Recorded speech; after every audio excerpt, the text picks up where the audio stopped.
Bonjour monsieur le député. Je suis le député de la circonscription. J'ai une demande pour vous, s'il vous plaît.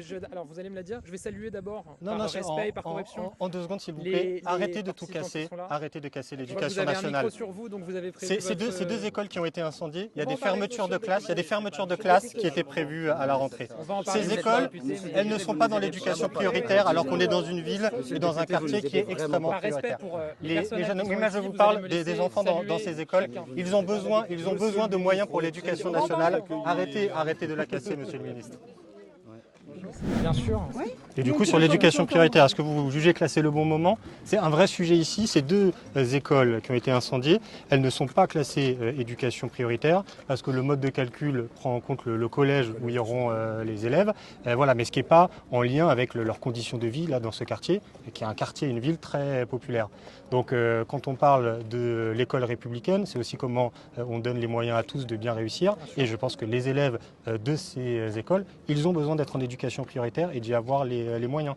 Donc est-ce qu'on peut avoir de votre part un engagement sur le fait que cette question elle sera prise en compte et que voilà, après en plus l'épisode... Oui, excusez-moi, du coup les habitants ils m'ont élu en tant que député. Donc je me permets, voilà. Moi je ne suis pas là pour voir des querelles entre élus. Non mais là vous comprenez bien, l'éducation prioritaire c'est pas une querelle entre élus. D'ailleurs je pense qu'on sera d'accord en plus sur ce sujet. Je suis là d'abord pour réaffirmer que le gouvernement, l'État est aux côtés de l'ensemble de la communauté éducative et des élus locaux face à ce qui s'est passé. Je pense que c'est important et que tous les groupes politiques et que tous les élus puissent dénoncer aussi ce qui s'est passé. C'est pour ça que je suis là moi. Et j'ai passé mes journées, mes soirées pendant les révoltes à aller discuter avec les gens, à essayer de faire l'apaisement. Je ne vous interromps pas quand vous parlez, merci de ne pas m'interrompre quand je m'exprime. On a entendu à un moment un certain nombre de propos, je le dis, alors, quel propos ? avec une forme de relativisation. Voilà. Je ne suis pas là pour polémiquer, mais je suis ravi de vous entendre dire que vous dénoncez aussi ce qui s'est passé. Ensuite, évidemment que la question de l'éducation prioritaire, c'est une priorité pour nous. Et de ce point de vue, je pense que vous pouvez aussi saluer au niveau national ce qui a été fait depuis 2017 avec le dédoublement des classes, avec un renforcement massif des moyens. Ensuite, il y a une question de cartographie. Donc je suis totalement conscient qu'elle est très complexe. Il y a un certain nombre de rapports, de travaux qui ont été faits pour regarder comment on peut refondre les choses, demander un engagement.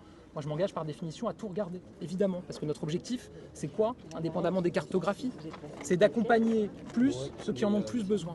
Et évidemment qu'il y a des quartiers dans la République qui ont plus besoin que d'autres d'un accompagnement par l'éducation nationale. C'est le sens de notre action. C'est là où on a concentré tous les moyens supplémentaires dans le premier quinquennat et on va continuer à le faire avec les élus, dans un esprit, je l'espère, constructif. Voilà. Donc, si vous voulez qu'on ait un rendez-vous au ministère pour en parler ensemble, je reviendrai avec plaisir, parce que pour l'instant, c'est pas ce qu'on... Bien sûr.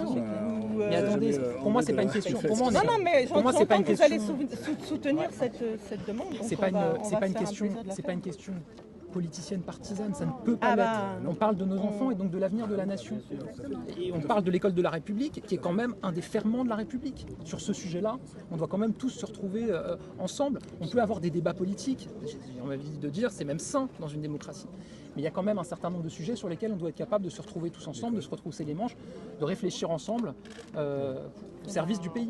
Voilà. J'espère que ce déplacement vous aidera à voir sur le terrain ce qui se passe. La ville d'à côté, non mais du coup j'en profite, moi, je suis élu de ces circonscriptions, je vous en parle. Dans la ville d'à côté, à Trappes, sur l'éducation prioritaire, on a le même problème. Vous avez le collège Youri Gagarin qui a sa baisse de dotation horaire globale, ce qui fait qu'un collège en théorie en zone d'éducation prioritaire se retrouve en fait avec le niveau d'encadrement des élèves qui est le même que la moyenne nationale. Donc du coup on a des discours sur le fait qu'il y a des milliards qui pleuvent sur les banlieues. La réalité c'est pas ça. La réalité c'est qu'en fait il y a des conditions d'études qui sont moins bonnes qu'ailleurs. Donc moi j'aimerais bien que plutôt que de stigmatiser ces villes et ces quartiers, on ait une politique de l'éducation nationale qui soit... L'adjoint au maire n'est pas d'accord avec vous? Si vous trouvez que les quartiers populaires dans le pays ne sont pas stigmatisés, vous avez le droit. Moi, ce que je demande, c'est l'égalité. C'est juste l'égalité pour tous ces enfants des quartiers de la Verrière, de Trappes et d'ailleurs. Et aujourd'hui, ce n'est pas vrai que l'éducation nationale... Moi, j'écoute l'adjoint au maire de la ville qui m'a dit qu'il avait grandi dans ce quartier, qu'il a fréquenté cette école. Et il est évidemment traumatisé et évidemment révolté par ce qui s'est passé.